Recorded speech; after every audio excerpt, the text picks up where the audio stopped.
Regardez HBTV. Hein? Regardez HBTV. Ah, ça c'est cool. Bon, on va essayer d'inclure dans le Regardez HBTV. Eh bien bonjour à tous, c'est le retour de la chaîne HBTV, j'espère que vous allez bien. Aujourd'hui je vous propose une petite vidéo bien sympathique où nous allons créer un tiroir à double fond, donc avec une possibilité de pouvoir cacher des objets. Encore une fois, voilà, j'espère que ça vous plaira. On va couper bien sûr un petit peu les cheveux pour se faire beau pour la Pixel Day prochainement.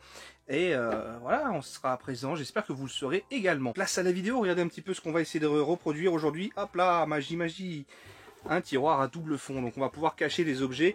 Bien sûr, hop, ça c'est aimanté, donc du coup ça permettra de ne rien voir. On se retrouve tout de suite pour le tutoriel et nous allons dans un magasin de bricolage. C'est parti. Donc on a le choix entre un isorel marron et un isorel blanc. Bon, les plaques sont un peu grandes, mais bon, on va prendre ça. Allez, c'est parti. Attends, il me faut une baguette carrée. Une baguette carrée? C'est carré ça ou pas? Non. Donc pour la deuxième étape de notre petite création de fond à double fond, tiroir à double fond, j'ai besoin d'une petite baguette. Je cherche ça, je vais vous montrer dès que je trouve. Tout dépend de ce que vous voulez faire en profondeur de double fond. Forcément, plus vous prendrez épais, plus vous aurez de la place. Là, je vais prendre un truc plutôt discret, je vais prendre du 1,80 à 1,80 cm. Voilà. C'est juste pour mettre des papiers, quoi. Papier ou petite liasse de billets ou objets. Donc cette petite baguette va nous servir pour la création. Je vous montre tout ça tout à l'heure. Donc on a acheté deux objets pour la réalisation de ce tiroir. Et ça y est, on se retrouve à la maison, prêt à réaliser ce nouveau tutoriel pour créer cette fois-ci un tiroir à double fond. Alors cette idée m'a été pas mal proposée sur Facebook. D'ailleurs, si vous avez vous aussi des idées pour des créations comme ça originales, bah, n'hésitez pas à le proposer sur la page Facebook directement. Et là, je vais vous mettre une courte vidéo qui m'a fait assez rire, qui m'a vraiment motivé à choisir le tiroir. Je vous laisse tout de suite sur la vidéo. Faut qu'il choisisse le tiroir, c'est tout. Attention. Alors là, on peut voir vraiment l'insistance de cet abonné que je remercie, c'est Nicolas Lux. Je lui ai demandé si ça ne le dérangeait pas de passer dans cette vidéo. J'ai trouvé ça assez drôle, cette mise en scène. En tout cas, on dirait qu'il est en mission, agent secret. Il prend quand même le temps de prendre son téléphone et me dire « Prends le tiroir, c'est tout ». Enfin, c'était tellement drôle que je lui ai dit « Mais écoute, il faut vraiment que je mette ta vidéo dans le tutoriel ». En tout cas, voilà, petite parenthèse terminée pour ça. Donc c'est le choix qui m'a motivé à faire cette vidéo. Et je me suis dit que ça serait quand même en plus assez simple à réaliser, ne demandant pas beaucoup de compétences et encore une fois de matériel. Pour en preuve, voici le ticket de ce que ça m'a coûté à... Donc on est sur 8,20 €, j'ai acheté un petit fond comme ça, une plaque Isorel. Donc vous avez la description ici, médium blanc. Bon, il n'y a pas l'épaisseur, bon c'est une plaque Isorel, tout ce qu'il y a de plus classique. Pour les fonds de placard, les fonds de tiroir. Et aussi une latte de pain. 10,5 sur 11 par 2,4. Voilà, pour ceux qui veulent vraiment les détails bien précis, vous pouvez bien entendu changer les dimensions de cette baguette en fonction de vos besoins, en fonction de votre épaisseur de tiroir. Moi, j'ai pas voulu prendre quelque chose de trop épais parce que forcément, ça fera plus aussi discret de mettre par exemple un fond de tiroir qui arrive à ce niveau-là. On verra tout de suite qu'il y a anguille sous roche. Donc le but du jeu, c'est toujours de garder des proportions, on va dire de 3/4, 1/4. Donc c'est-à-dire que vous allez laisser l'existant du tiroir sur 3/4 et le passage secret s'opérera au niveau du dernier quart. Ça permettra quand même de mettre des petites choses plutôt volumineuses, vous allez voir tout à l'heure. Pour faire ce tutoriel, on va faire pareil que la dernière fois, un petit schéma pour voir où on va aller. On aura besoin de quelques aimants, ça c'est de la récup, je ne les ai pas achetés. Aimants classiques, on verra l'utilité tout à l'heure. 1 mètre pour les dimensions, un bon cutter qui coupe bien, donc peut-être que je changerai la lame. Un petit pistolet à colle, ça c'est assez répandu dans les tutoriels, donc pour une fois on va s'en servir aussi, il a son utilité. Et la petite scie pour découper les petites lattes de bois. Mais vous verrez, ça sera aussi très simple. On y va pour le schéma. Le tiroir, le tiroir, le tiroir. Ah bah t'es revenu toi. Bon allez, on y va, c'est parti. On va représenter notre tiroir. Alors, je ne sais pas si ça sera aussi bien dessiné que l'autre fois, ou aussi mal. Alors, on y va. On va essayer de vous montrer vite fait ce qu'on attend de ce tuto.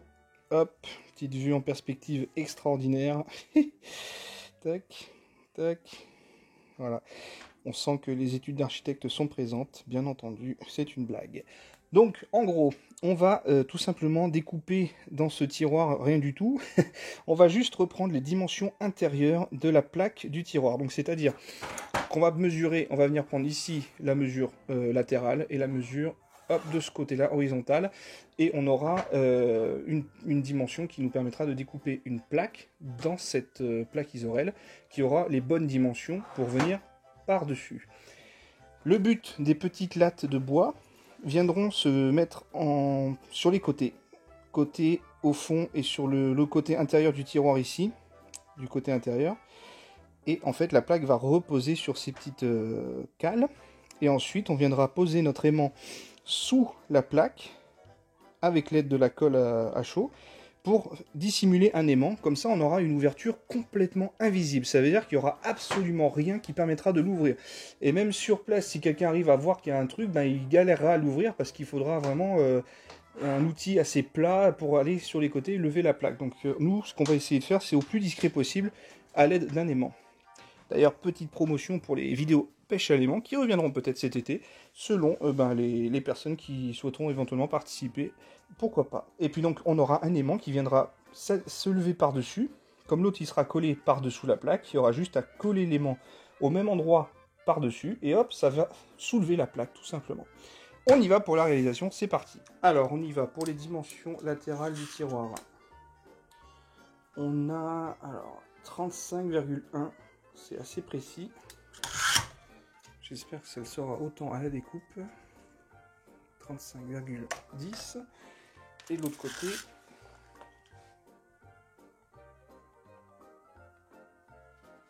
32,3. Voilà.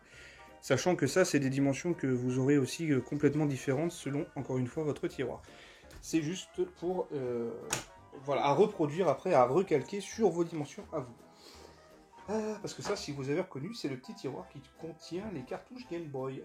Et bon, forcément, si je mets un étage de plus, comme ils étaient pile poil adaptés pour un jeu Game Boy, bah, ça ne passera plus. Mais on va faire juste ce tuto parce que c'est un tiroir qui était assez pratique à faire. Donc voilà la première étape, on récupère les mesures pour pouvoir les reporter sur notre petite plaque ici et découper un carré de la même dimension. C'est parti.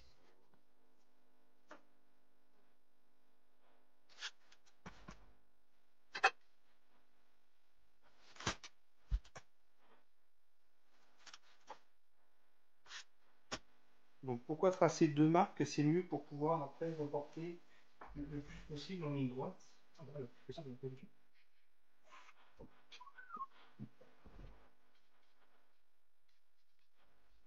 voilà, donc j'ai fait un petit peu le feignant.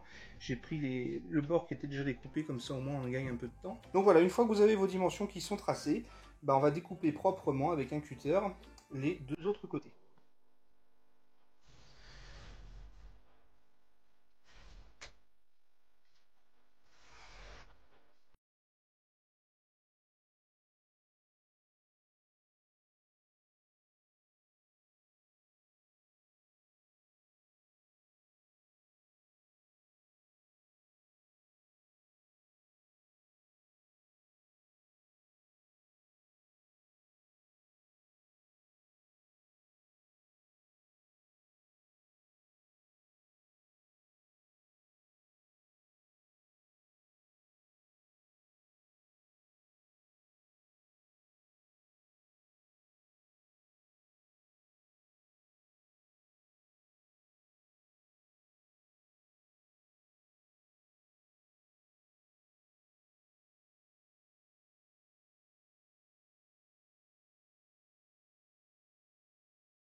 Donc vous avez vu, je me suis un petit peu plus équipé.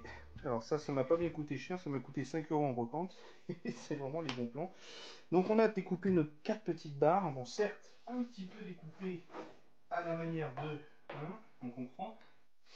Et on va placer nos petites lattes qu'on va soit coller aussi avec la colle à chaud, soit d'une autre manière. À vous de choisir ce que vous préférez.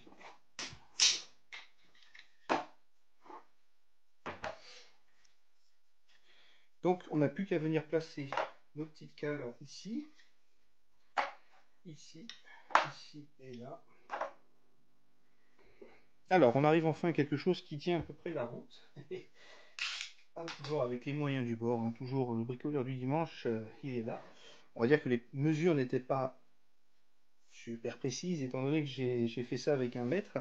Il aurait peut-être fallu quelque chose d'un petit peu plus précis. Néanmoins, on arrive à quelque chose qui tient la route. Regardez-moi ça. Hop, on se positionne ici et on a l'effet escompté. Hop là. Bon, il faudra fixer bien entendu les petites lattes, mais vous avez vu, la partie se soulève et on peut ranger donc du coup les choses de valeur. Resident Evil, des sous, un collier, voilà. Et hop là, on refermera notre petite trappe comme ça. Regardez-moi ça, il n'y a pas un truc qui permet de voir. Ah, c'est un peu soulevé là, ce qui se passe par là. Ah, c'est le jeu qui est trop épais.